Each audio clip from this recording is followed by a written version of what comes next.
अस्सलामुअलैकुम। हिंदुस्तान में समाजी तब्दीली का अमल हम देख रहे थे, जिसमें फ़र्स्ट इंडस्ट्रियलाइजेशन क्या होता है वो शुरू था। उसके कैरेक्टरिस्टिक्स खुसूसियात देखते हैं इंडस्ट्रियलाइजेशन के। हमने उसकी डेफिनेशन देखी थी और समझा था कि इंडस्ट्रियलाइजेशन क्या है। बेसिकली मशीन्स का इस्तेमाल, इंडस्ट्रीज़ का वजूद, ये इंडस्ट्रियलाइजेशन है जो हैंडमेड से मशीन मेड पे ट्रांसफ़र हुआ और मज़दूरों की इंसानी क़ुव्वतों को मशीन से रिप्लेस किया गया। ये सारा इंडस्ट्रियलाइजेशन है। कैरेक्टरिस्टिक्स देखते हैं अभी इसके। फर्स्ट वन है growth of industries. This is a significant characteristics of industrialization. सबसे इम्पोर्टेंट, सबसे अहम जो कैरेक्टरिस्टिक है या ख़ासियत है इंडस्ट्रियलाइजेशन की, वो ग्रोथ ऑफ इंडस्ट्रीज़ है। इंडस्ट्रीज़ का ग्रोथ हुआ, इंडस्ट्रीज़ बनी बहुत सारी। Spread in the growth of factories and industries is apparent. बहुत सारी ऐसे जैसे फूटने लगी फैक्ट्रीज और industries. You will recall learning in standard 11th sociology about industrial revolution in England, the feudal system as well as the guild system. आपको याद होगा हमने 11th क्लास में इंग्लैंड में जो 18th सेंचुरी में इंडस्ट्रियल रिवोल्यूशन आया उसके बारे में पढ़ा था। फ्यूडल सिस्टम जो पहले जागीरदाराना निज़ाम था और वो तानाशाही चला करती थी कि जो दौलत थी वो समाज के कुछ तबकों के पास ही थी और बाकी लोगों को ये इस्तेसाल किया करते थे, मज़दूरों का इस्तेसाल हुआ करता था। देन अपने गिल्ड सिस्टम के बारे में भी पढ़ा है 11th क्लास में कि जो मज़दूरों की गिल्ड यानी यूनियन, जो छोटे मज़दूरों की यूनियन हुआ करती है, जो उनकी तंजीम हुआ करती है, जैसे क्राफ्ट्समैन हो गए, वीवर्स हो गए, पॉटर्स हो गए। तो गिल्ड सिस्टम भी हमने देखा था। There is necessarily a shift from handmade products which were production within the environments of one's home और shop to machine made products manufactured in factories. सबसे अहम ये हुआ इंडस्ट्रीज़ के ग्रोथ से कि जो हैंडमेड प्रोडक्ट्स थे वो अभी मशीन मेड में शिफ्ट हो गए, या फिर जो एक बाउंड्री के अंदर बनने चीज़ें एक बाउंड्री के अंदर बना करती थी, छोटी दुकानों पर बिका करती थी, तो ये बड़ी बड़ी फैक्ट्रीज़ में चीज़ें बनने लगी और मार्केट में आने लगी। सेकेंड है मैकेनाइजेशन। मैकेनाइजेशन बेसिकली आप उसको मशीनीकरण भी बोल सकते हैं या मशीनों से बनना, मशीनों का इस्तेमाल भी आप कह सकते हैं। उर्दू में खुदकार साजी उसके लिए इस्तेमाल होता है। The development of industries led to the mechanization of work places. जब इंडस्ट्रीज़ का डेवलपमेंट हुआ तो उसने चीज़ों का, उसने इंडस्ट्रीज़ का वर्क प्लेसेस पहले क्या हुआ करते थे, घर हुआ करते थे लोगों के, छोटी दुकानें हुआ करती थी जहाँ पर लोग, या छोटे छोटे कारखाने हुआ करते थे जहाँ लोग हाथों से चीज़ें बनाया करते थे और उसे बेचा करते थे। अभी ये वर्क प्लेसेस का मैकेनाइजेशन हो गया, यानी यहाँ पे इंसानों की जगह मशीनों ने ले ली, मशीनों से चीज़ें बनने लगी।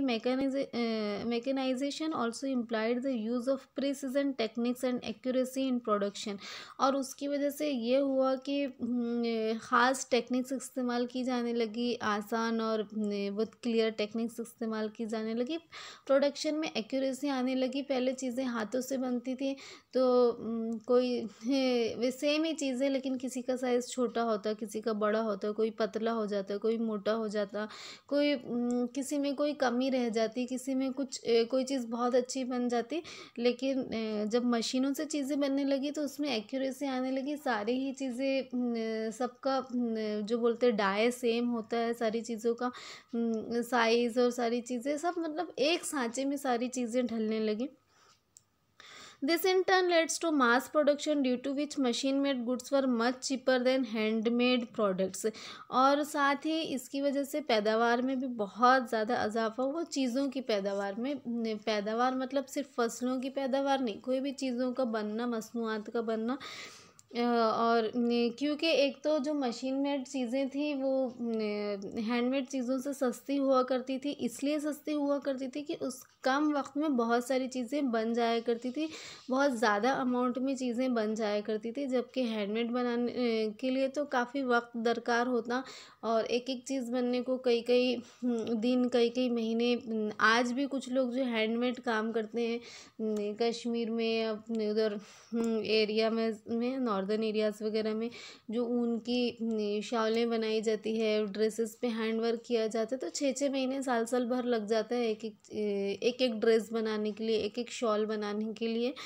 ये इससे फिर वो चीज़ों की कीमत बढ़ जाती है, क्योंकि उस पे उतनी मेहनत लगती है, उतना वक्त लगता है। लेकिन जो मशीन मेड चीज़ें होती हैं वो काफ़ी कम वक्त में बहुत ज़्यादा चीज़ें बनती हैं, तो उसमें अफरादी क़ुव्वत भी उतनी नहीं लगती है, इसलिए ये सस्ती बिका करती थी।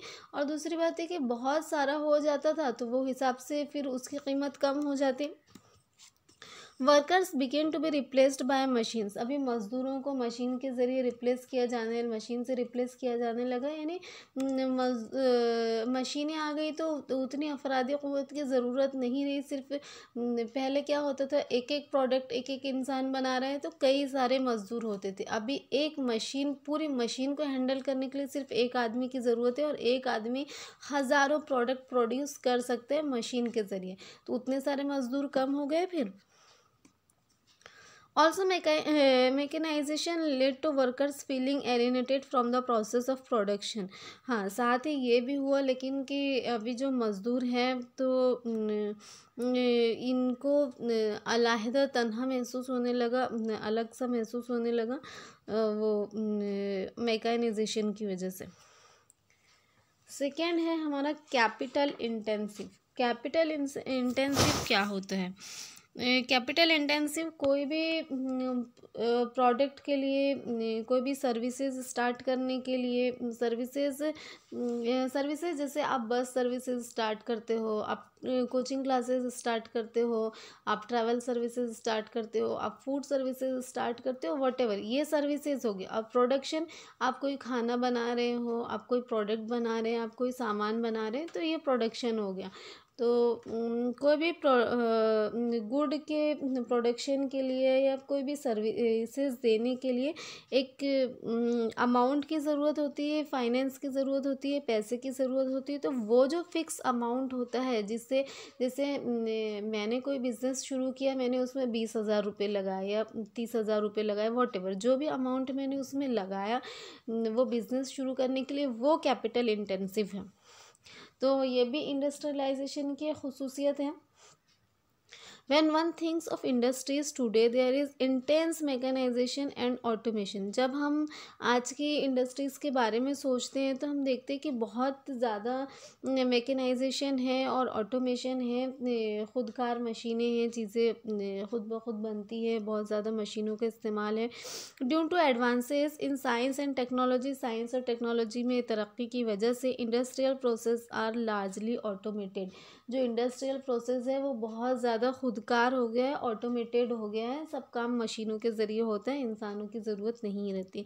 The extent of automation would naturally depend on financial resources available. और डेफिनेटली ये जो आप कितना ऑटोमेटाइज करते हैं उसको, कितना ऑटोमेटेड करते हैं आप उसको, ये इस पर डिपेंड करता है कि आप कितना कितने फाइनेंशियल रिसोर्सेज आपके पास है, आप कितना पैसा लगा रहे हो। डेफिनेटली मशीनें ख़रीदने के लिए पैसा चाहिए होता है, बहुत ज़्यादा पैसा चाहिए होता है, और अगर आप वो अफोर्ड नहीं कर सकते तो आपको वो सारा काम हाथों से करना होगा।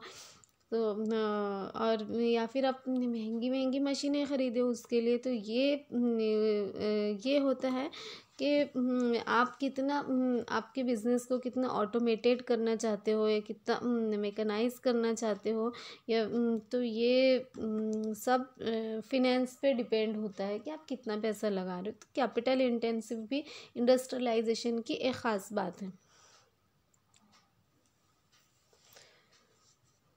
Labor intensive, early industries required skilled and unskilled human workforce to complete various tasks at all levels। जो छोटी सनतें हैं वहाँ पर माहिर और गैर माहिर दोनों तरह की मज़दूरों की ज़रूरत होती है। मतलब अपने पेशे में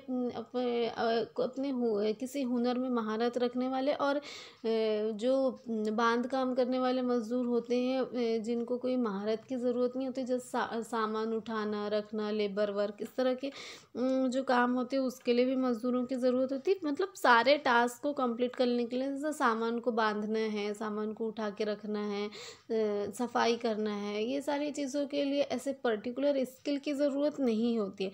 लेकिन ऐसे बहुत सारे काम हैं जिसके लिए skilled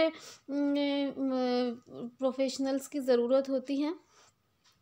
The need for skilled workforce demanded skill specific training for apprentices at the workplaces। तो अभी स्किल्ड फोर्सेस हमको चाहिए, स्किल्ड प्रोफेशनल्स हमको चाहिए, स्किल्ड मैन हमको चाहिए, तो डेफिनेटली पहले उनको ट्रेनिंग देना होगा। वो कहीं से ट्रेनिंग करके आएंगे, वो सीख कर आएंगे, तभी तो वो उनके अंदर महारत आएगी, तभी तो उनके अंदर वो स्किल आएगी और वो उसके लिए काम कर सकेंगे। तो अप्रेंटिसेस की ट्रेनिंग की ज़रूरत पड़ी बहुत ज़्यादा इंडस्ट्रीज़ की वजह से। अप्रेंटाइज मतलब जो इंसान कहीं पे सीखने के लिए काम करता है, वो पर्सन को अप्रेंटाइज बोलते हैं। वो लेबर नहीं होता, वो मज़दूर नहीं होता, वो अप्रेंटाइज होता है। शागिर्द भी बोल सकते हो आप उसको। स्टूडेंट हो गया या लर्नर हो गया या बिगनर हो गया, कि कोई काम सीखने के लिए वो कहीं काम कर रहा है। जैसे आजकल जो प्लेसमेंट होता है, आप कोई कंपनी ज्वाइन करते हो तो पहले कुछ उनका टाइम पीरियड होता है, 3 मंथ्स 6 मंथ्स, मोस्टली 6 मंथ्स होता है बड़ी कंपनीज में, कि 6 मंथ्स के लिए आपको सिर्फ ट्रेनिंग दी जाती है। उसके लिए वो लेज़र अमाउंट पे करते हैं, आपकी सैलरी बाद में इंक्रीज़ होती है, लेकिन शुरुआत में वो 6 मंथ्स आपको ट्रेनिंग देते हैं। तब आपको सीखने के लिए काम करना होता है, वो आपसे बहुत इम्पोर्टेंट काम नहीं लेते हैं, थोड़ा थोड़ा करके वो आपको ट्रेन करते हैं। और तो वो जो पीरियड होता है, उस पीरियड में आप काम करते हो तो यू आर अप्रेंटाइज। अलग अलग, कोई गैरेज में जाता है, कोई सुनार की दुकान पे, कोई कहीं पे कोई फैक्ट्री में, कोई कंपनी में, और वहाँ पे सीखने के लिए काम कर रहा है, तो वो he is apprentice, she is apprentice. तो ऐसा हुआ कि जो स्किल्ड या ट्रेंड मज़दूरों की, ट्रेंड लोगों की ज़रूरत पड़ी, तो उसके लिए special institutes came to be establish to impart technical education and also for professional education. उसके लिए स्पेशल इंस्टीट्यूट बनने लगे जो लोगों को टेक्निकल एजुकेशन और प्रोफेशनल एजुकेशन प्रोवाइड करते हैं। हम देखते हैं बहुत सारे ITI के इंस्टीट्यूट और अलग अलग, और साथ ही जो इंजीनियरिंग इंस्टीट्यूट है, मेडिकल इंस्टीट्यूट है, ये सारे प्रोफेशनल इंस्टीट्यूट है ना, जहाँ पे आपको टेक्निकल और प्रोफेशनल एजुकेशन दी जाती है। फॉर एग्जाम्पल, मिसाल के तौर पर इंस्टीट्यूट्स फॉर मैनेजमेंट ट्रेनिंग के इंस्टीट्यूट जो MBA वगैरह हो गया। Colleges and universities offering courses in engineering, pure sciences, organizational and industrial psychology. तो लेबर इंटेंसिव के लिए लेबर्स की बहुत ज़्यादा स्किल्ड लेबर की ज़रूरत पड़ी, तो बहुत सारे इंस्टीट्यूट भी वजूद में आए इन लोगों को ट्रेनिंग देने के लिए, ताकि वो इंडस्ट्रीज़ में काम कर सके और प्रोडक्शन बढ़ा सके। Division of labour, with changes in the production process brought in because of industrialization, various tasks came to be assigned on the basis of specific skills, level of training, specialization and expertise। Division of labour क्या होता है? Division of labour actually मज़दूरों की तकसीम, यानी उनके पेशे के हिसाब से, उनकी महारत के हिसाब से, उनके हुनर के हिसाब से मज़दूरों की तकसीम। एक चीज़ आपको और बताती हूँ, आप कहीं उसको नोट कीजिए।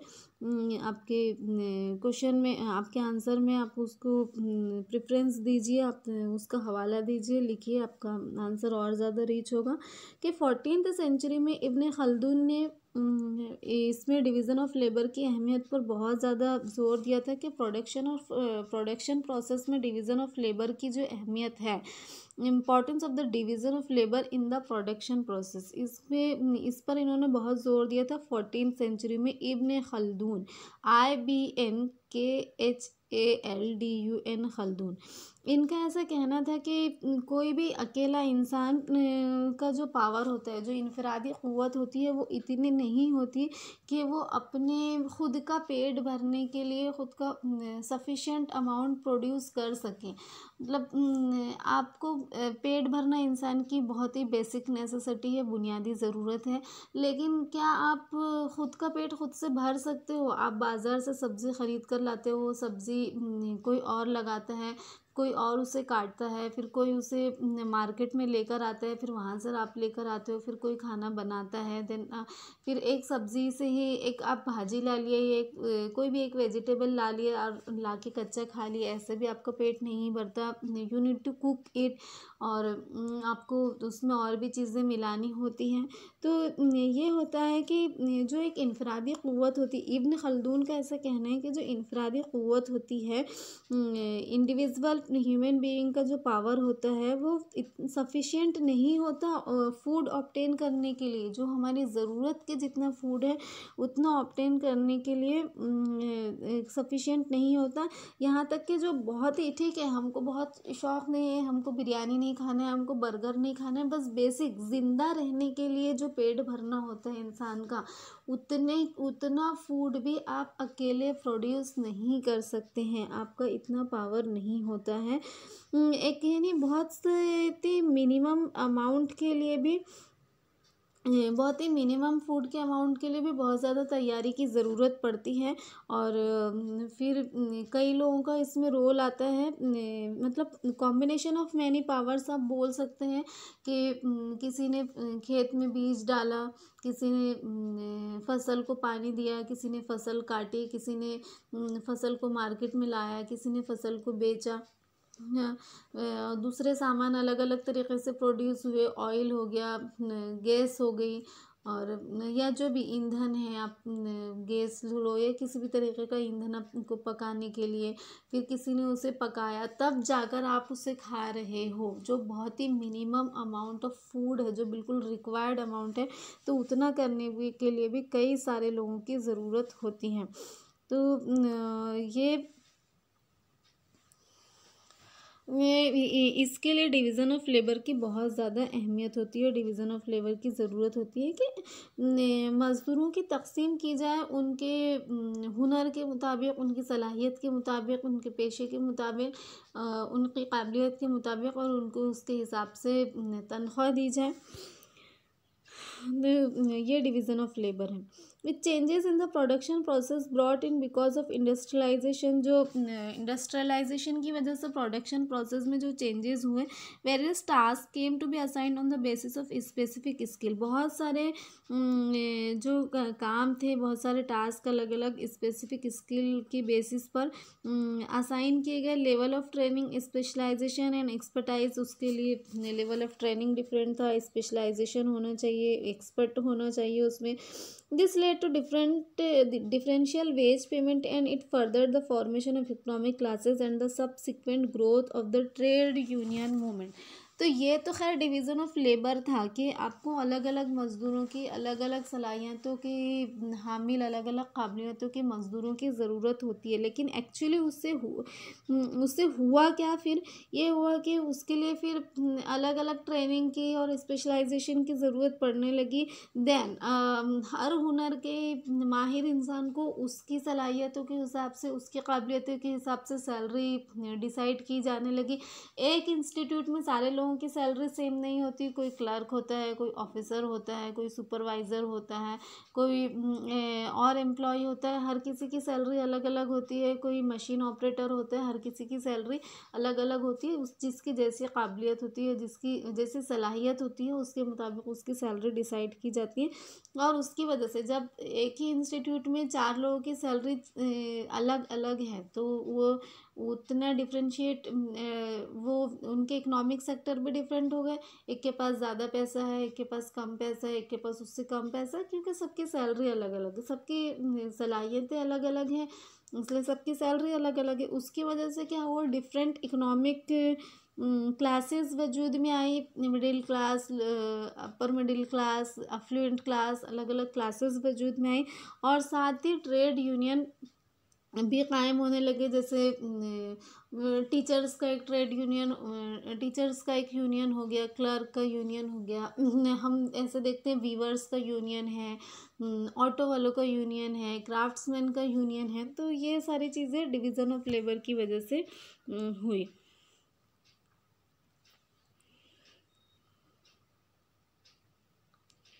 तो ये हमारा इंडस्ट्रियलाइजेशन कंप्लीट हुआ अल्हम्दुलिल्लाह। होपफुली आपको अच्छे से समझ आया होगा। कोई कन्फ्यूज़न है तो पूछिए। नेक्स्ट है अर्बनाइजेशन, वो हम नेक्स्ट वीडियो में देखेंगे इंशाल्लाह। अल्लाह हाफिज़।